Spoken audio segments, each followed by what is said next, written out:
میرے دوست، میرے بھائی، میرے کالیگ ارشد شریف، ان کی شہادت کو آج 2 سال ہو گئے۔ آپ وہ ماحول، وہ حالات تو جانتے ہیں جن حالات میں ارشد شریف پاکستان چھوڑ کر گئے تھے۔ ان پر متعدد FIRs تھیں۔ انہوں نے سب کو خط لکھا اور خطرات کا ذکر کیا جو خطرات ان کو درپیش تھے، اور اس کے بعد 10 اگست 2022 کو وہ پاکستان سے دبئی چلے گئے۔ 20 اگست کو وہ دبئی سے کینیا چلے گئے۔ بہت کم لوگ جانتے تھے کہ وہ کینیا میں ہیں، لیکن ان کو دبئی سے اس لیے جانا پڑا، ان کے پاس 30 دن کا ویزا تھا کہ دبئی کی انتظامیہ نے انہیں دبئی چھوڑ کر چلے جانے کا حکم دیا، اور ان کے پاس ویلڈ ویزا اس کے باوجود جس دن وہ گئے ہیں 18 سے 19 دن اس کے پر اب بھی موجود تھے جس وقت انہوں نے دبئی چھوڑا ہے۔ 23 اکتوبر 2022 کو ان کو شہید کر دیا گیا۔ بہت ظاہر ہے اس کے اوپر پاکستان میں ایک رد عمل آیا، رد عمل ہم سب نے دیکھا۔ He was a very popular journalist. بہت ڈیمانڈس کی گئیں کہ یہ قتل یا یہ جو شہادت ہے یہ اسی طرح کہیں فٹ نوٹ نہ بن جائے تاریخ کا، اس کے اوپر کوئی انویسٹیگیشن، کوئی انکوائریز ہونی چاہیے۔ ایک فیکٹ فائنڈنگ کمیٹی بنی، اس نے بڑی اچھی ایک رپورٹ شائع کی۔ اس کے بعد یہ معاملہ سپریم کورٹ میں گیا۔ سپریم کورٹ نے از خود نوٹس لیا ارشد کی شہادت کا۔ 6 دسمبر 2022، 13 جون 2022 کو اس کی سماعتیں ہوئیں، لیکن کچھ نہ ہوا۔ 29 جولائی کو ایک اور بینچ، اس دفعہ جسٹس منصور علی شاہ کی سربراہی میں، انہوں نے بھی سماعت کی، کچھ نہ ہوا۔ 1 اگست 2024 کو کچھ نہ ہوا سے مراد انہوں نے کہا کہ ایک 5 رکنی بینچ سن رہا تھا، اب 3 رکنی بنایا گیا، سو دوبارہ بینچ بنایا جائے۔ 1 اگست کو بھی ایک بینچ تشکیل دیا گیا، 5 رکنی بینچ تھا، لیکن اس کی اب تک سماعت نہ ہو سکی۔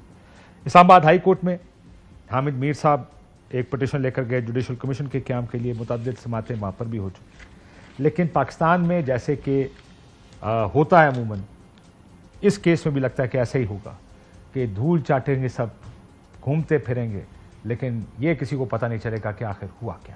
فیصل باڈا صاحب ہمارے ساتھ موجود ہیں، فواد چودھری صاحب موجود ہیں۔ باڈا صاحب، ہمارے ملک میں عموماً کسی چیز کو چھپانا ہو وہ آسان ہوتا، کسی چیز کا پتہ چلانا وہ بڑا مشکل ہوتا۔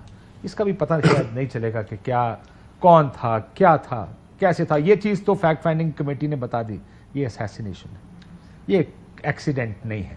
آپ نے بھی کہا کہ یہ سازش ہے جو پاکستان کے اندر ہوئی تھی، اب ہوگا کچھ۔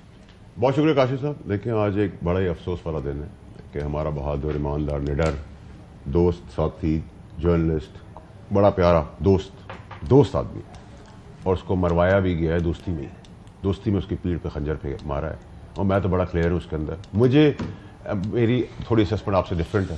میں کہتا ہوں ایک معصوم اور انوسنٹ آدمی کے ساتھ اس کو شہید کیا گیا ہے، یہ تو رنگ لے کے آئے گا، اور اس کی پہلی کڑی اندر جا چکی ہے، باقی کڑیاں ملنی ہیں۔ ایک کڑی گھمی ہوئی ہے PTI کے اندر سے، وہ جب ملے گی اس دن سب کچھ کلیئر ہوگا، اور میرے یہ کنوکشن ہے میری کہ یہ اللہ میاں کرے گا، کیونکہ وہ واقعی میں بہت معصوم اور بہت دوست آدمی ہے۔ دوستی میں یعنی کہ آپ مجھے کافی پلا رہے ہیں اور اس میں آپ زہر ڈال دیں، یہ کام ہوا اس کے ساتھ۔ Well is a great guy, یہ تو ہم سارے اس پہ مانیں گے، لیکن فواد صاحب ہوتا نہیں ہے پاکستان میں، جس ہم بھی آج سال ہو گیا، this is what a man becomes in Pakistan.